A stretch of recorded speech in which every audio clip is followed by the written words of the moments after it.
Meu nome é Lígia Ferreira Rocco e vou falar sobre os sambatis fluviais. O termo sambati é de origem tupi, onde tamba significa conchas e ti amontoado.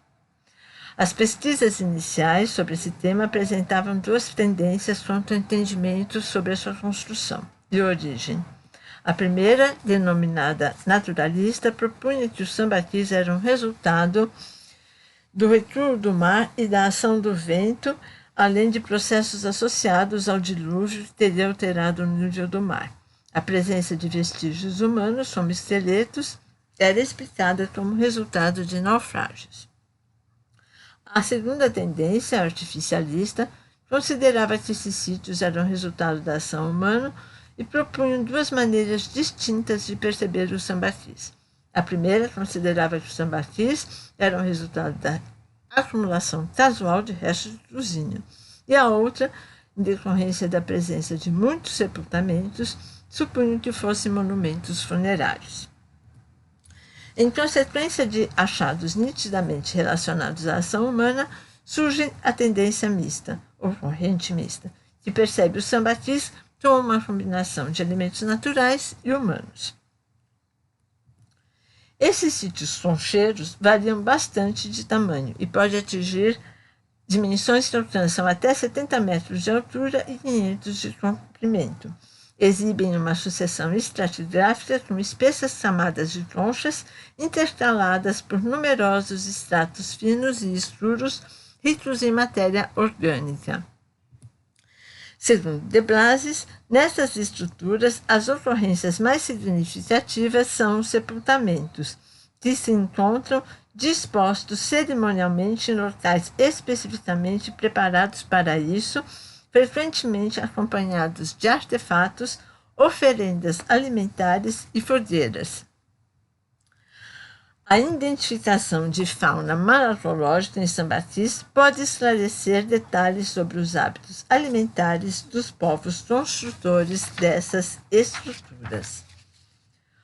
Os sambatis fluviais são sítios arqueológicos assim denominados devido à sua composição com grandes concentrações de restos faunísticos de diferentes animais e com uma grande quantidade de vestígios de gastrópodes terrestres e bivalves de água doce, além de sua proximidade a algum rio. Na região do Vale do Ribeira, no estado de São Paulo, até o momento, são encontradas as maiores concentrações de concheiros fluviais de 500 a 2.000 metros quadrados, geralmente menores que os sambatis costeiros. Também são encontrados sambatis fluviais em outras regiões, como, por exemplo, o sítio de Itacoara, em Santa Catarina, que apresenta duas camadas distintas, a mais profunda considerada como sambati fluvial, embora com presença de outros molúsculos provenientes de ambientes marinhos. De Prenz e de Blasis analisaram a cronologia dos sambatis fluviais e mostraram que representam uma tradição cultural bastante longa. Os sambatis fluviais possuem uma forma circular, formando uma superfície ligeiramente convexa sobre o solo, geralmente terraços fluviais aplainados ou em costas de declive suave. A leitura a partir das superposições de camadas estratigráficas associada à presença de dezenas de sepultamentos reforçou a ideia de uma permanência humana mais prolongada e não sazonal, como se acreditava anteriormente. Os sambatieiros estão vinculados às populações ribeirinhas, as quais igualmente exploraram molúsculos terrestres no começo do Holoceno. A relação entre os sambatis litorâneos e fluviais é frequentemente explicada como resultado de intrusões sazonais dos grupos litorâneos até o interior.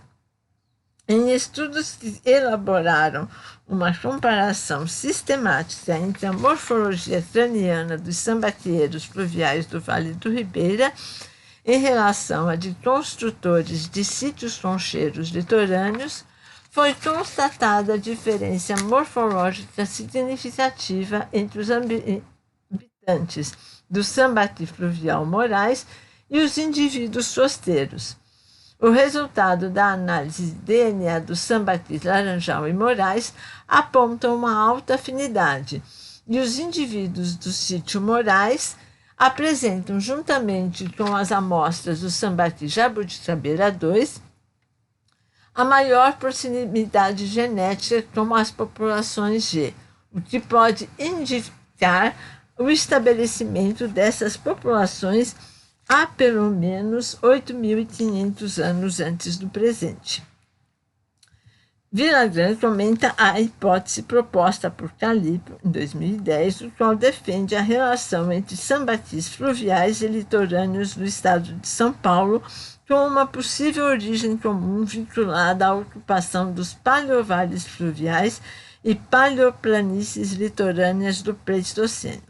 Mas, segundo Villagrán, em 2013, essa relação original teria desembocado ao longo do tempo em uma diferenciação entre grupos que permaneceram no ambiente fluvial e os que se especializaram em um ambiente litorâneo.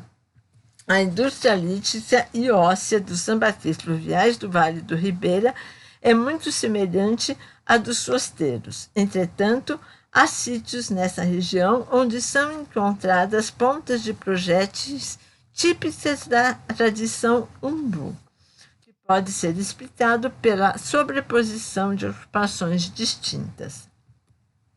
Segundo Plens, as análises isotópicas de carbono e nitrogênio efetuadas em ossos humanos e fauníferos apontaram para um paradoxo quanto ao alto índice de fauna nesse sítio. Através das análises dentárias de indivíduos humanos do sítio Moraes, a fauna analisada indica não ter servido de base alimentar cotidiana dessa população e que a alta concentração de fauna próxima aos sepultamentos humanos está ligada à realização de festins funerários. Inúmeros materiais foram depositados como oferendas aos mortos, às vezes ao lado, às vezes sobre o indivíduo.